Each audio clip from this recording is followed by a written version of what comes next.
Another one of our most favorite segments is walking around the room and talking to the dealers about all kinds of cool currency.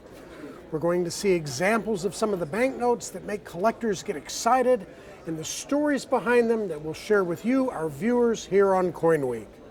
As a dealer in the notes from Disney, one of my favorite notes is the $10 note issued in 2002 that features Tinkerbell, which is one of the most popular characters of the Disney family. Why is Tinkerbell so popular? It appeals to all the little girls. It's like that magic princess that, and she flits all around with her little magic wand, and it just is something that appeals to especially really young children, but also as they grow older, it's kind of a, I don't know, you'd say maybe it's kind of like their hero. What kind of value on the Tinkerbell note? This happens to be one from Disneyland, which is the A. And this one is approximately $60 to $80, depending on who you're buying from. As everything, there's always a different market. The D itself is about $400. That's how much difference there is in the rarity of the two notes. So if you're only looking for a Tinkerbell, you probably want to buy the A. Something that I've never really handled the likes of in the 30 years or so that I've been dealing in currency. It's a pair of notes from the American National Bank of Austin, Texas. And I purchased them almost coincidentally. I had bought some really insignificant note from someone on eBay and happened to ask, hey, do you have anything else?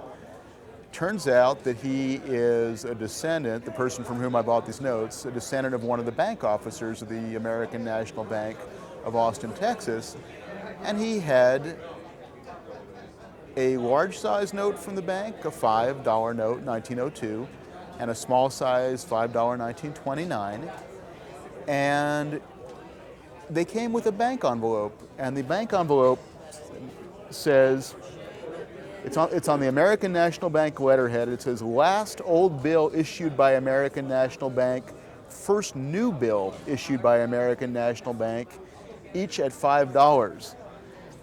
And came with a letter authenticating the notes, and from someone named John Allenson Baker, who's a descendant of one of the bank officers, written to his son about how these notes came into their possession. But they're a $5 note. It's not the last, based on the serial number, it's not the last note printed for the bank, but the serial number is higher than any other reported serial number from this bank, so it could very well be the last note of large size type issued by this bank. The small size note very definitely is the first one issued because it's serial number A0000001A. It's the first note off the first sheet. So I've never owned anything like that, a last of the large size issued and a first of the small size with provenance, with an envelope from the bank. So it's just an amazing piece of history, and I'm really thrilled to have it. What kind of value? It's really difficult to calculate what something like this would be worth with all the history attached. I've been quoting people $4,000. I expect to take somewhat less for it, but I'm not in any hurry to sell it. I really think this is a neat group of items that all tie everything together for me from the capital of Texas. I brought with me a promissory note that I bought at the show. Now, this first impression, this looks like it's a check, but it's not. It's a promissory note. Someone has gotten a loan with no collateral, and he's promising to pay it back. And it comes from Chickasha, I.T. And first impression, you maybe think that's Indiana territory, but 1905 was when it was written. Indiana was a state long ago. This is Indian territory, which was eastern half of Oklahoma. And the Indian territory was split into a whole series of 5 Indian nations, and the Chickasha Indians were one of them, and they had their own nation within the Indian territory. And what you'll find with many of these banks and these organizations that issued the promissory notes, a lot of them were Indian trading posts, even though they may not say Indian trading posts, but that's what they were. And this is one of those promissory notes. And you can find a whole series of notes from the Indian territories at these shows. What kind of value? Not much. You can get them for very reasonably priced, sometimes in the single digits, even down that low. But expect to pay $20, $25 and up when you come to a show.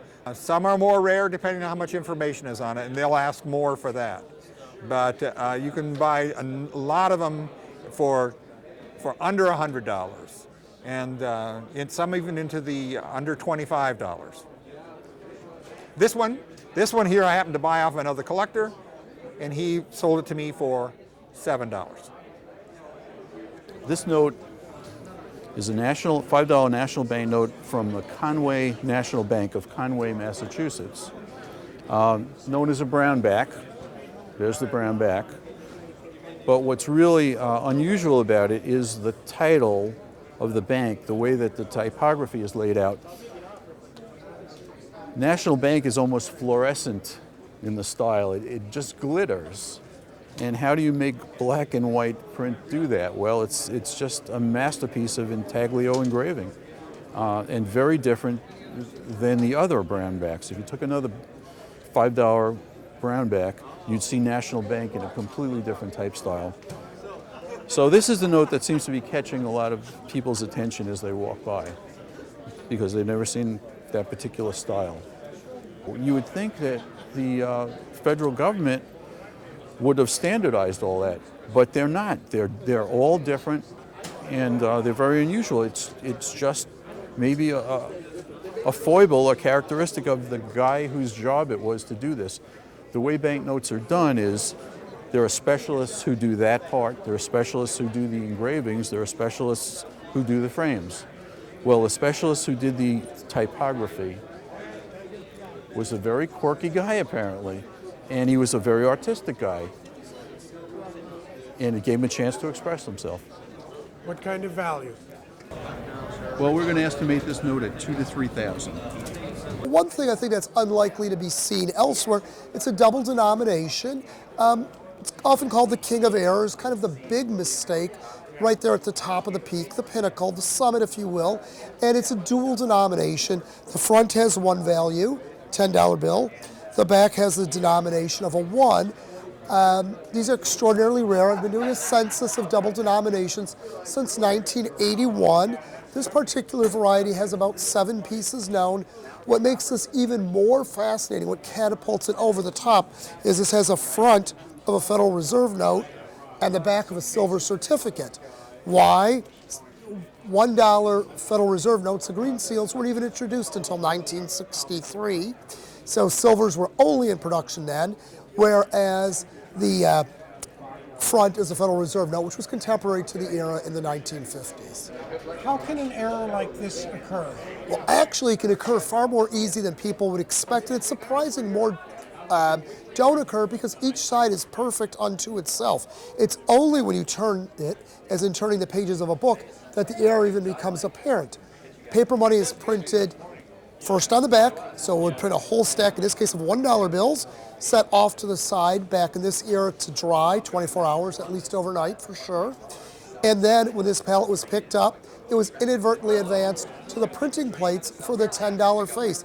Very simple mistake to occur, and as I say, I'm surprised more have not been produced over the years, or if they've been produced, they've been caught before being released. What kind of value? This is about $55,000.